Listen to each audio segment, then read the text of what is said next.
আচ্ছা, প্রকৃতির ইঞ্জিনিয়ারিং কতটা চমৎকার হতে পারে সেটা কি কখনো ভেবে দেখেছি আমরা? আজকের এই বিশ্লেষণে আমরা ঠিক সেটাই দেখব। গাছেরা কিভাবে তাদের নিজেদের ভেতরে বাতাস চলাচলের ব্যবস্থা করে, মানে যাকে আমরা ভেন্টিলেশন বলি, সেটা কিন্তু রীতিমতো অবাক করার মতো একটা ব্যাপার। চলুন প্রকৃতির এই অসাধারণ সিস্টেমটা ধাপে ধাপে এক্সপ্লোর করি। শুরুতে একটা সিনারিও কল্পনা করা যাক।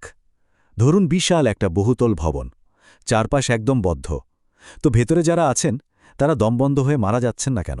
কারণ সেখানে দারুণ একটা ক্লাইমেট কন্ট্রোল সিস্টেম আছে।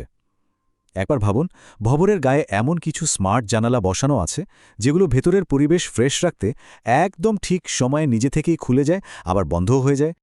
এখন এই স্মার্ট জানালার কনসেপ্টটাকে যদি আরেকটু ডিটেলে দেখি, ধরুন প্রতিটি জানালার পাহারায় দুজন করে বেশ ডেডিকেটেড সিকিউরিটি গার্ড দাঁড়িয়ে আছেন। যখনই জানালা খোলার দরকার পড়ে, এই গার্ডরা অদ্ভুত একটা কাজ করেন। তারা নিজেদের শরীর ফুলিয়ে সাইজে বেশ বড় হয়ে যান আর জানালাটাকে বাইরের দিকে ঠেলে খুলে দেন। ব্যাস, বিশুদ্ধ বাতাস ভেতরে ঢুকে পড়ে। আবার যখন জানালাটা বন্ধ করার দরকার হয়, তখন তারা নিজেদের শরীরটাকে চুপসিয়ে বা সংকুচিত করে একদম ছোট করে ফেলেন, আর জানালাটা টাইট হয়ে বন্ধ হয়ে যায়। দারুণ না? ঠিক এই ভবনের উদাহরণটাই কিন্তু উদ্ভিদ জগতের সাথে একদম হুবহু মিলে যায়। গাছের পাতার দিকে তাকালে হয়তো আমরা খালি চোখে দেখি না, কিন্তু সেখানে এমন হাজার হাজার মাইক্রোস্কোপিক বা আণুবীক্ষণিক স্মার্ট জানালা ছড়িয়ে আছে। বিজ্ঞানের ভাষায় পাতার বাইরের ত্বকে বা এপিডার্মাল লেয়ারে থাকা এই ছিদ্রগুলোকে বলা হয় স্টোমাটা, বাংলায় যাকে আমরা বলি পত্ররন্ধ্র। এদের মেন কাজটাই হল গাছের ভেতর আর বাইরের পরিবেশের মধ্যে গ্যাসীয় আদান-প্রদান খুব নিখুঁতভাবে কন্ট্রোল করা। আর এখানেই সবচেয়ে ইন্টারেস্টিং ব্যাপারটা লুকিয়ে আছে। ওই যে একটু আগে ভবনের নিরাপত্তারক্ষী বা গার্ডদের কথা বলছিলাম, উদ্ভিদের ক্ষেত্রেও কিন্তু ঠিক তেমনই গার্ড আছে। এগুলোকে বলা হয় গার্ড সেলস বা রক্ষীকোষ। প্রতিটি পত্ররন্ধ্র বা ছিদ্রের ঠিক চারপাশে শিমের বিচি বা কিডনির মতো দেখতে দুটো কোষ একদম পাহারাদারের মতো দাঁড়িয়ে থাকে। এই রক্ষীকোষগুলোই মূলত ডিসাইড করে পত্ররন্ধ্র কখন খুলবে আর কখন বন্ধ হবে। তো এই রক্ষীকোষগুলোর ভেতরটা আসলে কেমন? এত বিশাল একটা মেকানিক্যাল কাজ করার জন্য এদের ভেতরে খুব স্পেসিফিক কিছু টুলস থাকে। কোষের ঠিক মাঝখানে আছে বেশ বড়সড় একটা নিউক্লিয়াস, যেটা পুরো সিস্টেমের কন্ট্রোল সেন্টার বা নিয়ন্ত্রণ কক্ষ হিসেবে কাজ করে। চারপাশটা ঘেরা থাকে ঘন সাইটোপ্লাজম দিয়ে, মানে কোষের ভেতরের তরল পদার্থ আর কি। আর হ্যাঁ, সবচেয়ে জরুরি জিনিসটা হলো কোষের ভেতরে ছড়ানো ছিটানো অসংখ্য ক্লোরোপ্লাস্ট থাকে। বিষয়টা যেন একদম ক্লিয়ার থাকে, তাই ক্লোরোপ্লাস্ট নিয়ে একটু বলা দরকার।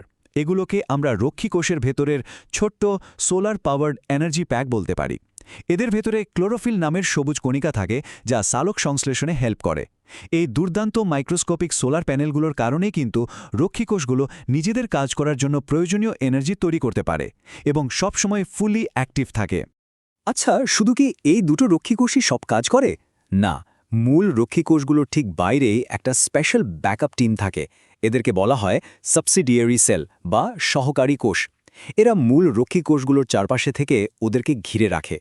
পত্ররন্ধ্রের এই পুরো জানালার কাঠামোটাকে সব ধরনের সাপোর্ট দেওয়াই হলো এই সহকারী কোষগুলোর প্রধান কাজ, মানে মেইন গার্ডদের অ্যাসিস্ট্যান্ট আর কি। এবার আসা যাক সবচেয়ে ক্রুশিয়াল পয়েন্টে, এই পুরো ফিজিক্যাল মেকানিজমটা আসলে কাজ করে কিভাবে। সিস্টেমটা কিন্তু লিটারালি জিনিয়াস। যখন রক্ষীকোষগুলোর ভেতরে পানি ঢোকে, তখন তারা ফুলে একদম ঢোল হয়ে যায়।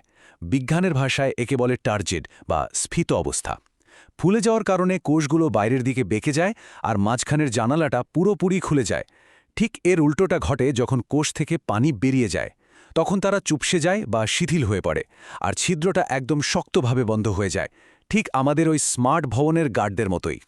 এতক্ষণ আমরা স্মার্ট জানালার যে উদাহরণটা নিয়ে কথা বলছিলাম, সেটা কিন্তু পাক্ষ্যবয়ের সংজ্ঞার সাথে একদম পারফেক্টলি মিলে যায়।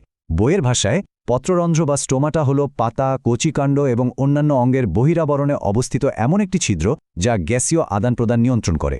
প্রতিটি ছিদ্র শিমের বিচি বা কিডনি আকৃতির দুটি কোষ দ্বারা গঠিত, যাদের রক্ষীকোষ বলা হয়। এই সিম্পল কিন্তু অসাধারণ মেকানিজমের মাধ্যমেই প্রকৃতি তার শ্বাস-প্রশ্বাস সচল রাখে। ভাবলে অবাক লাগে না, মানবসৃষ্ট সবচেয়ে উন্নত টেকনোলজির চেয়ে প্রকৃতির এই আণুবীক্ষণিক স্বয়ংক্রিয় ব্যবস্থাটা কত বেশি নিখুঁত।